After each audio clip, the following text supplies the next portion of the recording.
UPSC ने 2022 के final candidates के इंटरव्यू 3 चरणों में कराए थे, जो इसी साल 18 मई को ही खत्म हुए थे। यूपीएससी के तहत 1011 पदों पर भर्ती के लिए परीक्षा हुई थी और इसके लिए 2529 उम्मीदवारों को इंटरव्यू के लिए बुलाया गया था और इनमें से 933 का सिलेक्शन हो गया है।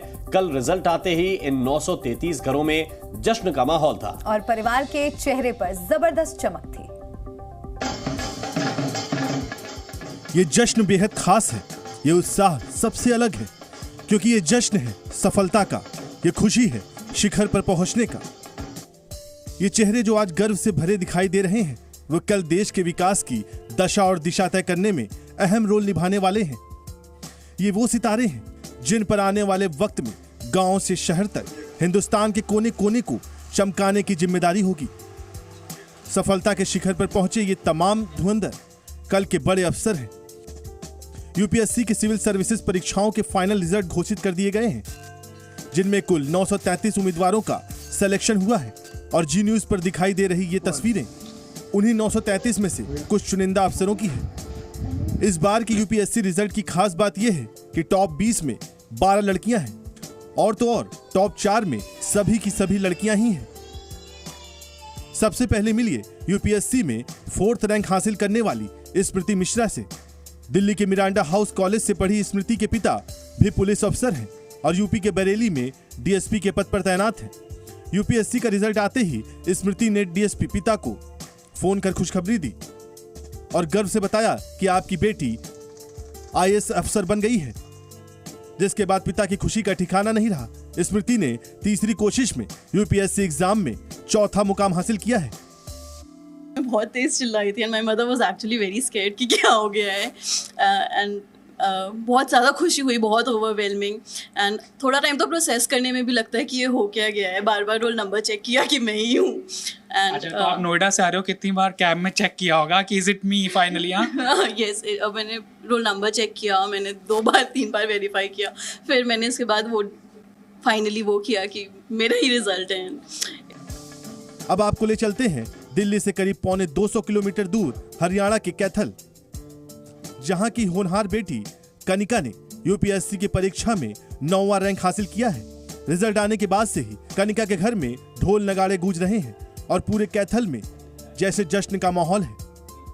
जी, मेहनत तो बहुत करनी पड़ी और ये सपना मैंने लगभग 10 साल पहले संजोया था। उसके बाद डेडिकेटेड मेहनत मैं कहूँगी मैंने लगभग 4 साल की है 2019 के बाद। अब तक तो मैं लगभग जब मुझे मतलब कोई स्पेसिफिक नहीं है, अगर टायर्ड नहीं हुई हूँ तो आई कंटिन्यू टू स्टडी। तो हमेशा दिमाग में यही रहता था कि बस पढ़ना है, आईएएस बनना है। यूपीएससी के 2022 की परीक्षा में आईएएस के पद पर सिलेक्शन के लिए 180 उम्मीदवारों को शॉर्टलिस्ट किया गया है। इनमें हरियाणा के अभिनव का नाम भी शामिल है। फतेहाबाद के अभिनव ने इस बार की सिविल सर्विस की परीक्षा में 12वां रैंक पाया है। वो फिलहाल दिल्ली में एसडीएम के पद पर तैनात है। चंडीगढ़ की अंकिता का परिवार भी खुशी से फूला नहीं समा रहा। बेटी ने 22 लाख की नौकरी छोड़कर सिविल सर्विस परीक्षा में जाने का फैसला किया था और आज उन्हें अंकिता के इस फैसले पर नाज है। अंकिता आईआईटी रुड़की से बीटेक पास आउट है और यूपीएससी की परीक्षा में उन्हें 28वां रैंक मिला है। सफलता के लिए एक ही मंत्र है मेरा कि hard work is very important, साथ में कंसिस्टेंसी रखना, क्योंकि the process is very long run, तो इसमें कंसिस्टेंसी मेंटेन करना बहुत इंपॉर्टेंट है। आई बिलीव कि हर स्टेज प्रीलिम्स, मेंस, इंटरव्यू सबका अलग स्ट्रैटेजी है, तो वही अपने रिसोर्सेज को मिनिमम रखना चाहिए क्योंकि बहुत इन्फॉर्मेशन ओवरलोड भी है आजकल। एंड यही है डेडिकेशन एंड हार्ड वर्क का, देयर इज नो सब्स्टिट्यूट। जाहिर है सफलता का कोई शॉर्टकट नहीं होता और जब लक्ष्य यूपीएससी हो तो आत्मविश्वास होना बेहद जरूरी है। इसी आत्मविश्वास की बदौलत गुरुग्राम के रहने वाले प्रियांशु शर्मा 6 अटेम्प्ट के बाद आखिर इस मुकाम को हासिल करने में कामयाब रहे। प्रियांशु ने यूपीएससी के परीक्षा में 65वां स्थान पाया है।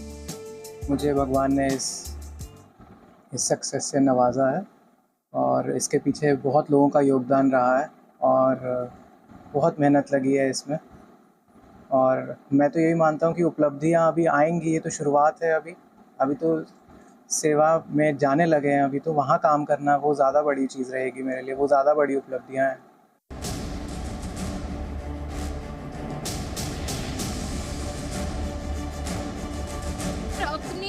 अपने पे काम करते रहिए कि वो 3 चीज़ें क्या हैं जिस पे मुझे काम करना है, या वो 5 चीज़ें क्या हैं जो मुझे करनी है।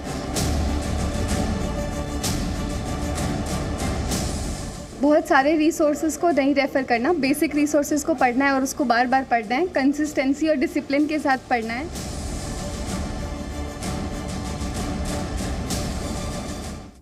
कंसिस्टेंसी और डिसिप्लिन के साथ पढ़ना है। तो टॉपर बेटियों की तो बात आपने सुनी, अब बात टॉपर बेटों की कर लेते हैं। मयूर और अनिरुद्ध से बात की हमारी सहयोगी शोभना यादव ने, सुनिए। पहले तो आप दोनों को बहुत बहुत बधाई। मैं जानती हूं कि एक बहुत लंबी जिसे कहा जाए मेहनत के बाद इस तरीके की सफलता सामने आती है। लेकिन अनिरुद्ध, मैं जानती हूं कि आप IIT दिल्ली से इंजीनियर हैं, इंजीनियरिंग के बाद सिविल सर्विसेज, ये क्या वजह है और किसने प्रेरित किया आपको?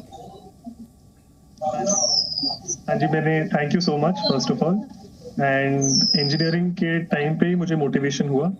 My elder brother who is also an IAS officer, उन्होंने मुझे गाइड किया, मुझे मोटिवेट किया, which is why I was inspired to give the exam. और अनिरुद्ध, कितनी मेहनत, कितने घंटे पढ़ना पड़ता है ये सिविल सर्विसेज देने के लिए, एग्जाम क्वालिफाई करने के लिए? और आप इसके अलावा और क्या मतलब खेल, टीवी देखना, सब कुछ आपने छोड़ दिया था? क्योंकि बहुत सारे बच्चे इस समय युवा हमें देख रहे हैं। नहीं, आई थिंक मतलब खेलने जाना, दोस्तों से मिलना, टीवी देखना, सब बहुत इंपॉर्टेंट होता है, वरना पढ़ाई का जो फायदा है वो मतलब दिमाग में रिटेन नहीं होता है जो पढ़ाई कर रहे हैं। तो आई थिंक बैलेंस करना बहुत जरूरी है। अबाउट 8 to 10 आवर्स, मतलब अगर हम जॉब की तरह ही ट्रीट करें कि दिन में 8 से 10 घंटे पढ़ाई करनी है, बाकी टाइम आपका खुद का टाइम है, जैसे आप स्पेंड करना चाहें। ठीक है अनिरुद्ध, आप बने रहिए हमारे साथ। और अब मैं मयूर हजारिका आपका रुख करना चाहूंगी। मयूर, आप भी डॉक्टर हैं, एक इंजीनियर IIT से, एक डॉक्टर, और उसके बाद सिविल सर्विसेज देना, क्या वजह रही? Okay, first of all, I'd like to say thank you.